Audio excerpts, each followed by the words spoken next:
কোথায় গেলি বিভীষণ? রামকে ভিতরে নিয়ে আয়। চলেন বাবু, ভেতরে চলেন, আজ যে আমার বিয়ে হইবে। তোমার সঙ্গে আমার বিয়ে হবে বুঝি? তোমার সঙ্গে আমার বিয়ে হবে বুঝি? আচ্ছা তুমি আমার মাইকের উদ্দেশ্যে বলছি অফিসের মাইকের মেশিনটা নিয়ে যাও। তুমি আমার মায়ের মতো মাইক বলার উদ্দেশ্যে বলছি ছোট বাবু, মাইকের মেশিন নিয়ে যাও। অফিসের মাইকের মেশিন নিয়ে যাও।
আসলে জেনে তারা ক্রিকেটের মতো রং বদলে জনগণকে ঘোড়া খেলার মতো খেলা আমার পার্লামেন্টের তাদের উঠে যেমন আমরা রাজারা আসমান থেকে বিকলাঙ্গ ভঙ্গ করে রেখে যাই আমার পার্লামেন্টের তাদের উঠে জাইন ঘর থেকে শালি থেকে নিলাম ঘর থেকে ভঙ্গে হাত হাতকে বন্ধ চলে নেয় আমার পার্লামেন্টের তাদের উঠে যা সমাজে নির্যাতিতা ধর্ষিতা নারীদের কপালের জন্য মোমবাতির মিছিয়াদের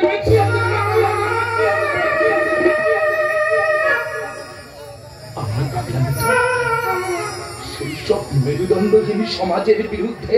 আমি বুঝতে পেরেছি, অতীতে সবাই তোমাকে কত অবহেলা করেছে, কত কষ্ট দিচ্ছে তোমার।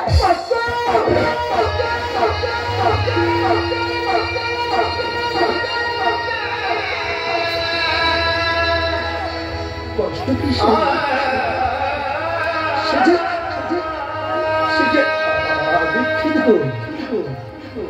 আসলে আমার জীবনে কষ্টের কথা বলে কেউ কোনোদিনও জানতে চাইনি। সবাই ভাবে হতো পাগল, পাগলের কেন প্রতিদিন সকালে ঘুম থেকে উঠে যখন অনুভব করি আমাদের দেশের 100% মানুষের মধ্যে এখনো 73% মানুষ অশিক্ষিত, অন্ধকারে নিমজ্জিত। তাদের মধ্যে 59% কি বলে নারী। তখন নিজেকে শিক্ষিত বলে ভাবতে আমার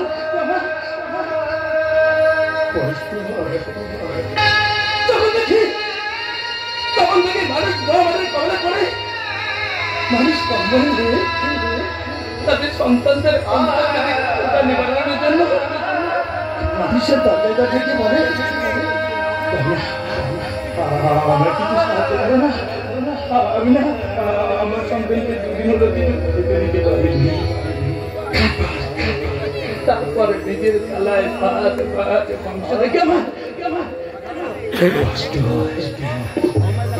আপনারা বাড়ি কষ্টের কথা বলো না, কেউ কোনোদিনও শুনতে চাইনি, কেউ এই কষ্টের ভাগ কেউ চাই। কষ্টের ভাগ না হতে হবে, আজ থেকে তোমার সব দুঃখ কষ্টের ভাগ। সীতা,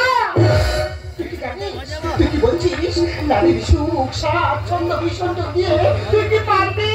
পারবো মাগো, পারবো।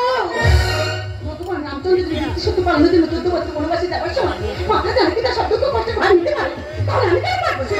ভোলানাথ পাগল যে মাতা পার্বতী যদি তার গলায় বর্মনে পড়াতে পারে, তাহলে আমি কেন পারবো? তাই তোমাদের সবার সামনে দাঁড়িয়ে আজ আমি প্রতিজ্ঞা করলাম,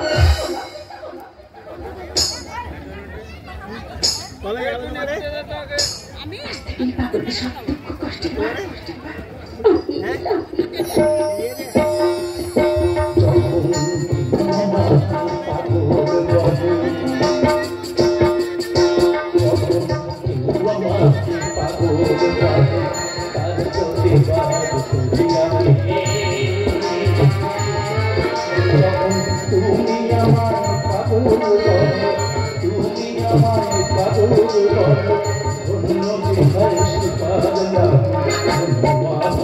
ধন্য